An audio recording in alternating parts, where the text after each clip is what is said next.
अस्सलाम वालेकुम viewers, welcome to my channel simple and delicious cooking. आज मैं आपके साथ बनाने जा रही हूँ बहुत ही मज़ेदार सा मैंगो डिलाइट, जो कि बहुत ही मज़ेदार होता है। और हमारा जो मैंगो का सीज़न आता है तो मैं इसको लाजमी 2 से 3 दफ़ा ज़रूर ट्राई करती हूँ।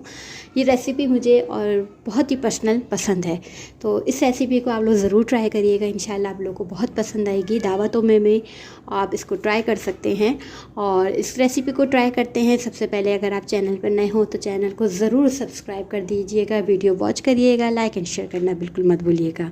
तो रेसिपी स्टार्ट करते हैं।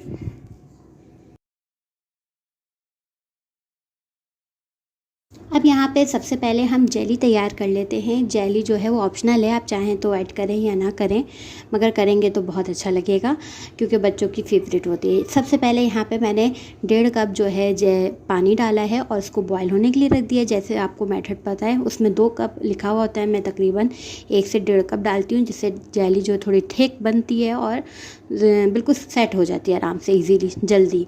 तो यहाँ पे 1.5 कप मैंने वो लिया, उसको पानी को उबाल आने दिया, उसके बाद जेली का पैकेट डाल दिया और जेली को हमने रूम टेम्परेचर पे ठंडा करा और वो सेट हो जाएगी। सेकंड हमारे पास जो है वो दूध है। यहाँ तकरीबन मैंने 3 कप दूध लेना है, तो 2 कप जो है वो मैंने क्या किया, सबसे पहले उबाल लिया दूध और उसको उबालने के बाद उसमें हम शामिल करेंगे 3 टेबल स्पून शुगर। चीनी हम इसमें शामिल करेंगे, थोड़ा सा हम इसे पकाएंगे कि चीनी, क्योंकि गर्म दूध है तो चीनी जो है वो फ़ौरन जल्दी हल हो जाएगी। यहाँ पे थोड़ा सा मैंने मिक्स कर लिया। इसके बाद आपने क्या करना है, 3 टेबल स्पून हमारे पास है कस्टर्ड पाउडर। आप वनीला भी ले सकते हैं और मैंगो भी ले सकते हैं। मैंगो लेंगे तो ज़्यादा बेस्ट है, वनीला भी इस्तेमाल कर सकते हैं। और इसमें थोड़ा सा आपने दूध शामिल किया, ठंडा दूध आपने इसमें शामिल करना है। इसको मिक्स करिए और इसको दूध में शामिल कर दें। दूध तकरीबन इतना थिक हो जाना चाहिए कि बहुत ज़्यादा, मतलब थिक भी ना हो और ना बहुत ज़्यादा रनी हो, तो बिल्कुल सिंपल होना चाहिए, यानी बीच का होना चाहिए। यहाँ पे मैंने इसको शामिल कर दिया है। इसको हम पका लेंगे थोड़ा सा, और पकाने के बाद मैं आपको इसकी थिकनेस दिखाती हूँ। इसकी थिकनेस तकरीबन इसका इतनी होनी चाहिए, देख लें कि ये ना ज़्यादा थिक है और ना, बस। यहाँ पे जो है हमारा जो है कस्टर्ड है वो रेडी हो चुका है, ये देखें। और आप इस कस्टर्ड को ऐसे भी बच्चों को देंगे तो वो लोग ऐसे ही खा लेंगे, बहुत मज़ेदार सा होता है। तो यहाँ पे ये कस्टर्ड तैयार हो चुका है। अब इसको मैं ठंडा कर लूँगी रूम टेम्परेचर पर। अब सारी चीज़ों की तरफ आ जाते हैं। यहाँ पे सबसे पहले मेरे पास एक मिल्क पैक क्रीम है थी पैकेट। यहाँ पे मैंने ड्राई फ्रूट्स ले लिए, जो भी आपके पास रखे हों, बादाम, पिस्ता, किशमिश, वो आप ले लें। यहाँ पे पिसी हुई चीनी है 3 टेबल स्पून। नॉर्मल शुगर लें, आप उसको पीस लें तो वो तैयार हो जाएगी। इसके अलावा यहाँ पे देखें जेली है, इस तरह से मैंने छोटे छोटे क्यूब्स में कट कर ली है, क्योंकि बहुत मज़ेदार लगती है जब वो अंदर से आ रही होती है ना, बहुत मज़े की लगती है। इसके अलावा यहाँ पे मैं जो बिस्किट इस्तेमाल कर रही हूँ वो मैरी बिस्किट हैं, 2 हाफ़ रोल ले लिया मैंने। और यहाँ मैंगो है, छोटे छोटे क्यूब्स में कट कर लिए हैं। और इसके अलावा जो कस्टर्ड आपके सामने तैयार किया था वो हमने ले लिया। ये सारी चीज़ें आपके सामने हैं। अब सबसे पहले क्रीम लेनी है और क्रीम को आपने ये जो पीसी हुई चीनी है वो शामिल करनी है और इसको थोड़ा सा मिक्स कर लेना है। क्योंकि ये पीसी हुई है तो इसको ज़्यादा बीट करने की ज़रूरत नहीं पड़ेगी, बस थोड़ा सा आप मिक्स करेंगे तो ये हल हो जाएगी।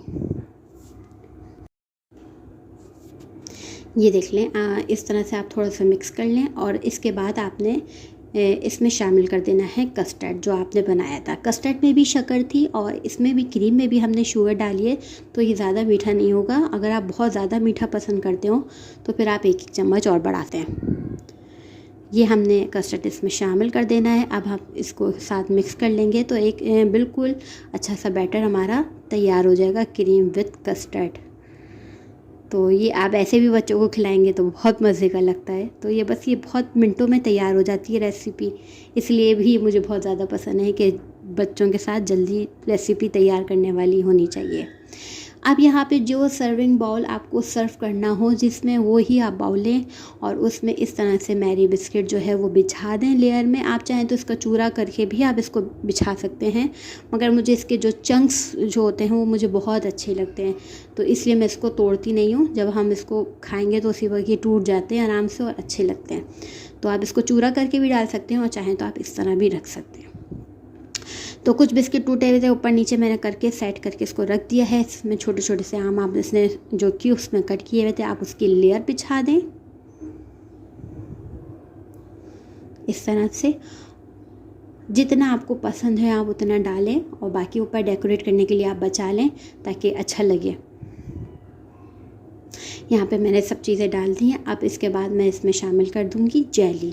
जेली तो हमारे यहाँ बहुत फेवरेट है, बच्चे तो आके एक एक उठा के जाके खा रहे थे फ़ौरन, उनको पता नहीं क्या लग रहा था, तो वो बड़े खुश थे कि जेली जो है वो उसके अंदर है इसलिए हम खाएंगे। तो यहाँ पे मैंने जेली डाल दी। अच्छा, यहाँ पे मेरी छोटी बेटी जो है वो मैंगो बिल्कुल भी पसंद नहीं करती, बिल्कुल भी नहीं खाती है, ना मैंगो शेक पीती है ना वो मैंगो खाती है। तो यहाँ पे जब मैंने उसको ये खिलाया तो उसने खा लिया। ठीक है, तो ये एक ठीक है, मैंने कहा चलो इस तरह से तो बच्चे खा रहे हैं। अब यहाँ पे जो है वो कस्टर्ड जो हमारा तैयार था वो हमने इस पर प्योर कर देना है, पूरा आपने बिछा देना है और ये इस तरह से आप सेट कर लें हल्का हल्का हाथों से। तो बस ये हमारा तकरीबन रेडी है।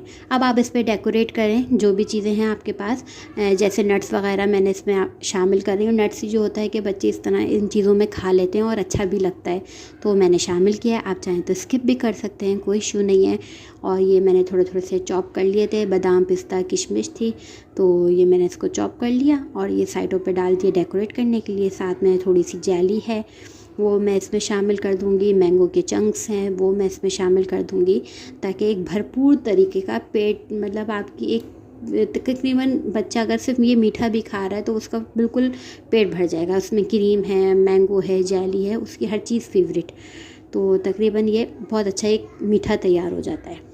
बस यहाँ पे देखिए तैयार हो गया। आप इसको फ्रीज़ करें, ठंडा करें, इसको 1 घंटे नीचे फ्रिज में रखें, ठंडा ठंडा इसको सर्व करें। मगर हमारे यहाँ आइसक्रीम की उसमें लुक्स में खाया जाता है तो आप चाहें तो हल्का सा जमा भी लें, हल्का फुल्का सा। तो यहाँ पे इस तरह से आप इसको एंजॉय करें, बहुत बहुत पसंद आएगा आप लोगों को। इंशाल्लाह इस रेसिपी को ज़रूर ट्राई करना है और अपना फ़ीडबैक दिया करें, मुझे बहुत अच्छा लगता है और अंदाज़ा होता है कि आप लोगों को पसंद आ रही है रेसिपी 2-3 बार ट्राई करके मैं आप लोगों के साथ शेयर करती हूँ, इसलिए नो फेल रेसिपी है। और इंशाल्लाह नई रेसिपी के साथ आएंगे। खुदा हाफिज़।